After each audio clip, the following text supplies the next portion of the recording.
Hey guys, what's up? It's Ripe again. In today's HOA story, a crazy homeowner association tried to steal my inherited farm property and claimed that I must pay retroactive HOA dues for crimes I supposedly committed by violating the HOA bylaws. They are completely out of control and think that they can take away my farmland. Here is what happened. Today's XXL mega story starts like this. My family has always given great importance to heritage. The trade secrets of being a farmer have been passed down from generation to generation, and so is the farm itself. I inherited the place I currently live in from my grandpa. It's a huge property, ideal for farming. I would carry on these practices and raise animals too. My wife Alison was passionate about knitting, so our sheep were an important addition to the list of farm animals. When our first child was born, he got through the winter very comfortably due to the knitted woolen clothes my wife made. Due to this, the sheep were like a part of our family. All the animals on the farm were special to us and we looked after them with the utmost care. Imagining my day without tending to our cows and Mara, our sheepdog, was near impossible. And by the way guys, I'm curious if you pronounce that Mara or Mara. Let me know what you think in the comments. So anyway, we lived a fairly peaceful life, but that all changed once the homeowner association in the area near us took notice of our profession. They had only been formed a couple of years back and we did not see any need to register under them. I did not even think our property was anywhere near the properties that came under their jurisdiction. But still, once they realized that there was a good amount of money involved in farming, they began harassing us with notices about past HOA dues that we failed to pay. According to them, farming in this area was illegal and the farm has been here for more than 100 years and has been passed down along with the knowledge of how to take care of the fields. All the locals knew of this, but that did not stop the HOA from trying to impose their rules on us. But I was in for a rude shock when I received an eviction notice from the Homeowners Association HOA president. He gave me an ultimatum. Either I had to stop farming and get rid of the animals or face eviction. To top this off, there was also a huge sum we had to pay as a fine for farming all these years. This was of course totally unjustified as I was not even under their jurisdiction. Alison was furious. The HOA was first formed in that area because we had led it, and half the people there were skeptical about having an HOA, but they took our word when she told them that an association that is led by a person who genuinely wants to improve the community will only benefit everyone. Coming from an old revered family translated to trust. The president initially pretended to be very generous, but over the past year his true colors had begun showing. He had been imposing unnecessary fines on everyone, and once he ran out of fines to impose in the area under the HOA, they came to us. They hated the fact that we didn't have to pay them a month-to-month protection cost.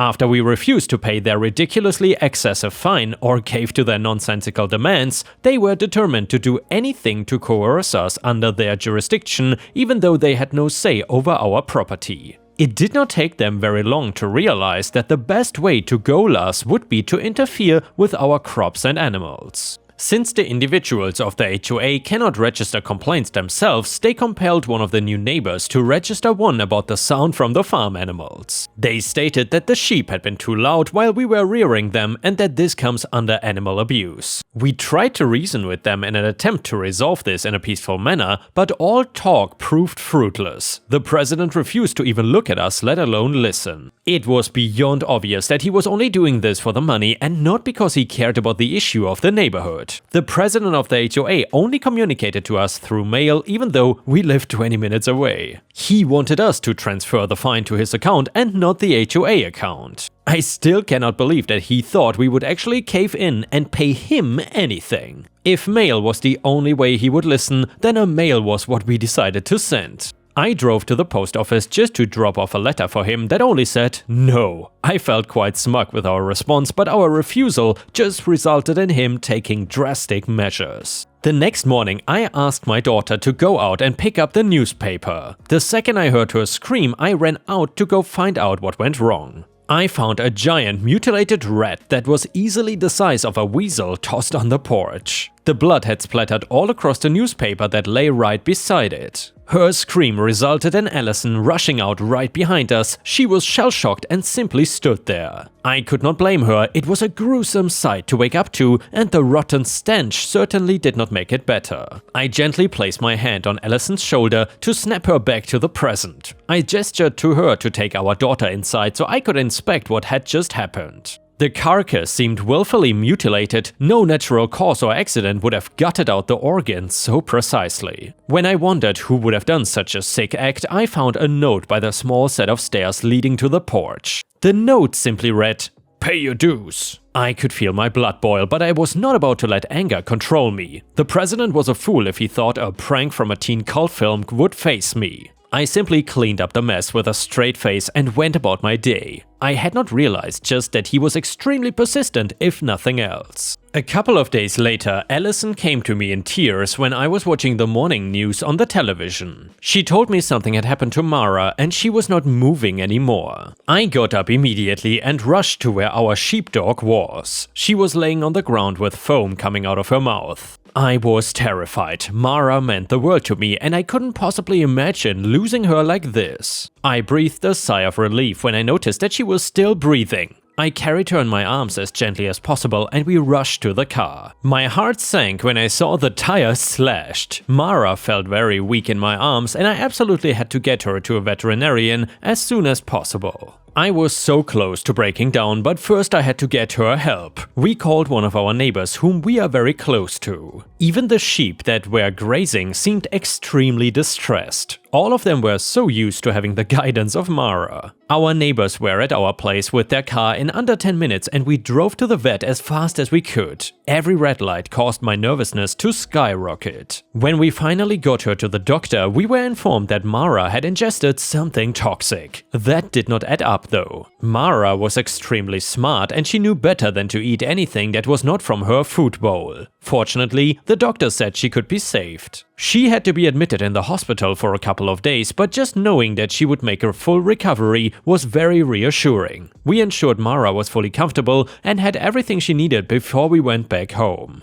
I had to go tend to the other animals and ensure that they were back in the barn safely. More importantly, I had to find out how it was possible that Mara was poisoned. I could not let this happen again at any cost. We've had her since she was a puppy and it felt like watching my child in danger when she was unconscious. Our neighbors dropped me and Allison off at our farm, but we were stunned to see that the front gate had been tampered with. I was almost certain that it hadn't been this way when we left. The worst part was that it had been left open and if any of the sheep had run out, they might be in trouble. They were not used to having cars drive around and the concept of traffic would have baffled them. I tried to fix the gate as best as I could before I went to gather all the animals and count them. Usually, Mara would help me flock all of them back to the barn, but today it was turning out to be horrible. Just when I thought it couldn't get any worse, it did in fact get much worse. When I counted the sheep, I noticed that one of them was missing. I was hoping I miscounted and tried again and then again.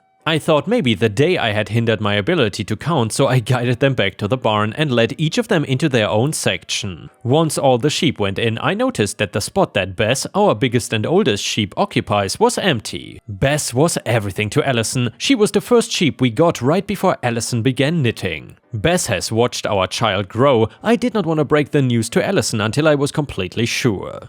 I went all around the farm calling for Bess and the sun was setting by the time I finished searching the entire property. If it were any other sheep, there was a chance that they might have left the farm through the broken gate, but it was Bess. She was the smartest of the lot and she knew not to go anywhere without Mara or me. I proceeded to search outside the farm just in case Bess did actually leave the farm, but I found no traces of her. I had to tell Allison what had happened and she was devastated. We informed everyone we knew in the town that she was missing and requested them to keep an eye out. There was nothing more we could do. Sleep was out of the question that night. Mara was in the hospital and Bess was missing. When I couldn't fall asleep, I remembered that I intended to check out Mara's food bowl before this whole incident had occurred. So I went down to her kennel and inspected her food. There was a white powdery substance that shone due to the torchlight. That certainly did not look like dog kibble. Someone intentionally poisoned Mara. The gate and my car tires were no accident either. Even a very dim person could tell that this was all the HOA's doing. The problem was that we had absolutely no evidence to prove any of this. This farm has been here for generations and I was not about to let a new organization like the HOA take it over.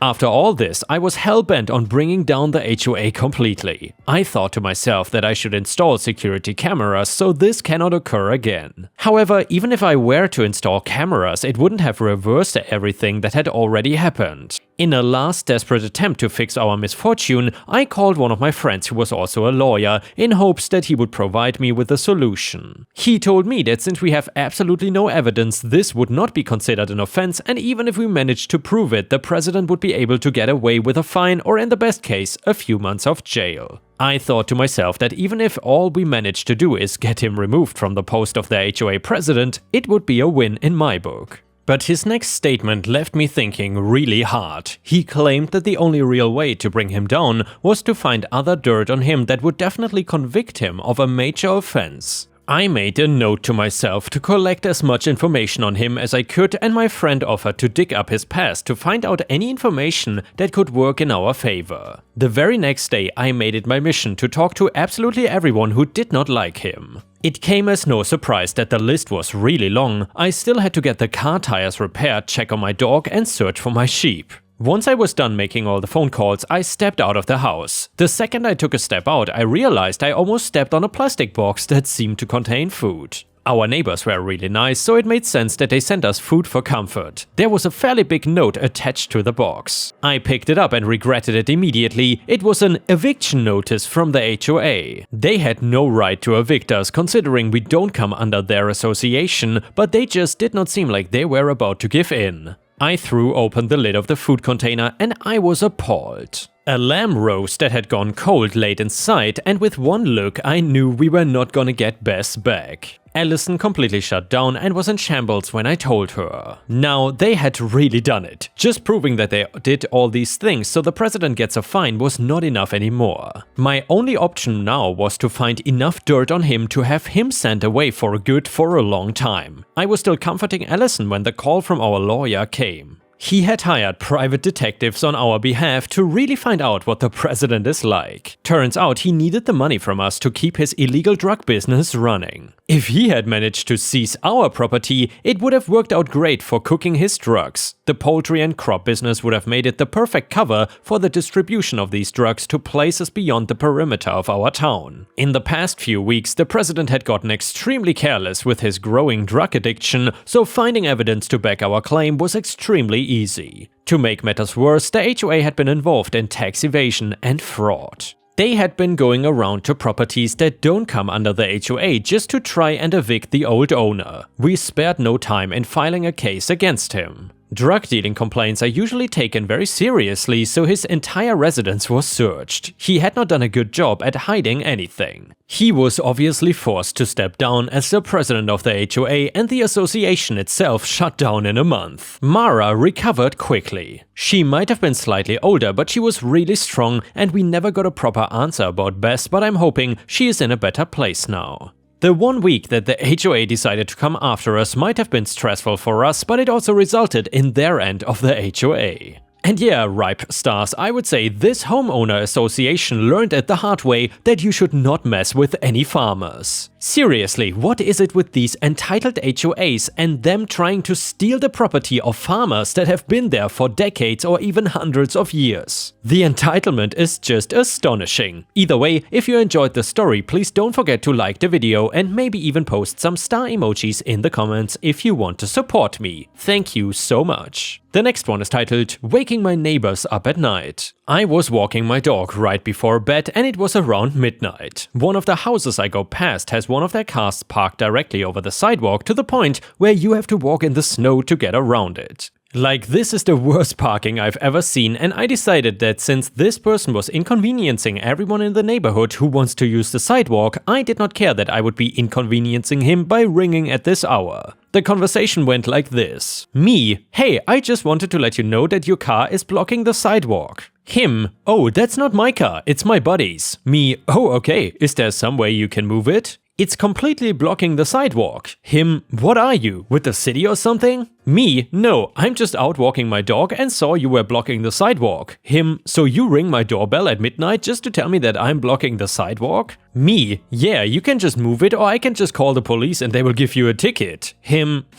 Well, why don't you just get the F off my property, you dumbass? Me? Ha, that's cute. Okay, then see ya. Have a nice night. I tell my wife about it when I get home and she thinks I was an a-hole because it was too late to ring their doorbell and it's not that big of a deal, but it's winter and you have to walk in the snow to get past the car. Some context, this is a completely empty residential street, so it's not a big deal to walk on the road if needed, and I didn't actually call the police to report it since I've never seen them park like that before. I just want to know if I am justified doing so next time. And by the way, note, the lights were on all throughout the house. It was not like the house was totally dark. Edit, to clear up some things, it's illegal to park on sidewalks here, and during the winter months they ban street parking overnight, so lots of people will park sideways on the space between road and sidewalk. This person just did a horrible job of it. And by the way, for context, this is a small Canadian town. People are not answering their doors with guns like all the Americans here are afraid of. We get our sidewalks cleared by the city with these mini plows, however, there hasn't been any snow for a couple of days now. Though saying if I actually cared about others I would have called the police, I figured they would have just given a ticket, in which case that doesn't help those who would use the sidewalk in the morning. It would have been in everyone's best interest if he would have just moved it so the obstacle was immediately cleared and then would also be saved from a potential ticket. I don't know if they got a ticket because I didn't wake up until 10 AM and it's a weekday, so everyone is already gone. And yeah, ripe stars, let me know in the comments whether you think OP is the a-hole here or not. Anyway, comment number 1 said, not the a-hole, you cannot just put your car in whatever illegal place you want to and go, oh, it's late, it doesn't count. So morning comes and a wheelchair user comes along. Car blocking the sidewalk, lawn is full of snow, what do? Comment number 2, not the a-hole, just as another user pointed out, those in wheelchairs, walkers and those with difficulty walking, and frankly anyone else, could have been seriously injured by attempting to walk through the snow. It was considerate of you to knock on their door rather than immediately call the police. Considering their response, I would skip this step if this ever happens again and immediately call the police. Bottom line, they are extremely inconsiderate to park on the sidewalk and they know this. Just as much, they should know that parking like a dumbass risks getting a ticket. And yeah, ripe stars, I would agree, no matter how nice or how bad your neighbors are, nobody has the right to park on your private property and inconvenience you. Additionally, blocking the sidewalk is just a sign that you're a total douchebag and that you don't care about others. Sad to say, here in Thailand it is pretty common for people to not give a damn when it comes to parking, and mostly the sidewalks are so badly engineered that no wheelchair user could use them anyway. The next one is titled Lee's Revenge. Let me preface this by noting that this revenge was not my doing, at least not exactly. It happened back in the 90s when I was in high school and centered around the type of school I attended. So, in case you were not aware, it is very common in agricultural communities to have what are known as farmers' schools. That is not a technical term, but more just something easy to define them. The schools are generally organized by the local farmers, and while you still study the various courses needed to get into college, you also study farming technology courses and get credit hours for work study, in other words working on one or more farms. The area I lived in was surrounded by a number of large farms which grew cotton primarily, so during the year we would spend time out in the field both tilling, planting and harvesting. One of the farms near the school was this 1,000-acre spread that, like the others, grew mostly cotton, though sometimes they rotated to soybeans or silage. Basically corn, but you don't harvest it. This farm had a long partnership with the school, so the students provided near free labor for the farmer. The farmer leased this property from some out-of-state owner and paid them a portion of the revenue from the harvest. Imagine my surprise then when I and many of my classmates arrived at the farm to do our work study and the farmer instructed some to crew the sprayers and start spraying herbicide on the fields, while others, myself included, were to take tractors and discs and plow everything under. The farmer wanted every square inch of the fields returned to just dirt. We were shocked to say the least, but after some discussion we set to work. It took us the better part of a weekend to do so, and then we were done. The field was in a beautiful if barren state. The farmer thanked each of us personally and paid us about $500 each, quite the sum for a 90s high school senior. We returned to the school, told our headmaster that the contract was completed, and he informed us that the farmer would no longer be working with the school and we would be sent to one of the other larger farms for the rest of the year and our work-study. It was probably 2 or 3 months later before word started going around about why he had been instructed to destroy the crop. Granted, these were just rumors, but based on how things turned out for the farmer, I suspect there's some truth to it. So apparently the landowner had decided that he was not going to renew the lease the farmer had on the land. This lease renewal just so happened to fall a few weeks before harvest season would start. Given that the average cotton farm earns about $1,500 per acre, a 1,000-acre farm would easily net the owner $1.5 million. About $500K of that being pure profit. I don't know what the farmer's lease was, but it stands to reason that it was not anywhere near that. So this landowner had figured out a neat little trick. Let the farmer get a good crop planted and then refuse to renew the lease. The farmer would leave the plants in the field and the landowner would just need to pay some contractors to come harvest it and they would earn a profit. Since at the time the farmer's lease was not yet up, he decided to prevent that from happening. His act of revenge against the owner was to prevent them from cashing in on their hard work. Sure, it destroyed his farm and he had to sell off almost everything he owned to buy some property for himself, but he had proved a point. The owner did try to sue the farmer, though he, the owner, really did not have a leg to stand on, or so I was told. I think the court ruled that since the farmer was still under the lease when he had the land tilled under, then it was his property to do with as he wished, and thus the landowner could not tell him what to do with his property.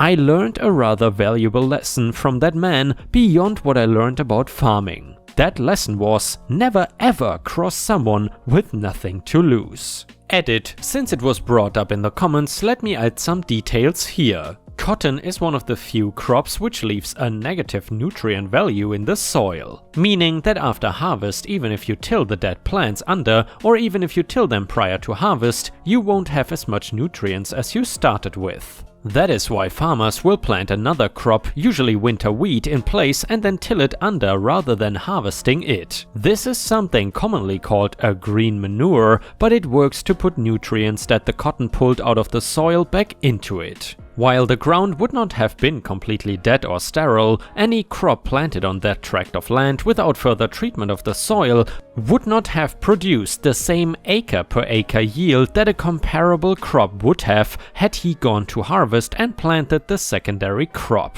Which means that the landowner would either have to plant the green manure and spend money that way, or pay by the ton to use artificial fertilizer. And with this, we have reached the end of the video. However, if you cannot get enough of my content, then please don't forget to check out my endless playlist, which has thousands of videos and hours of content. In addition, please don't forget to subscribe to the channel and turn on the bell to not miss any of my daily uploads. Thank you so much, and I will see you again tomorrow.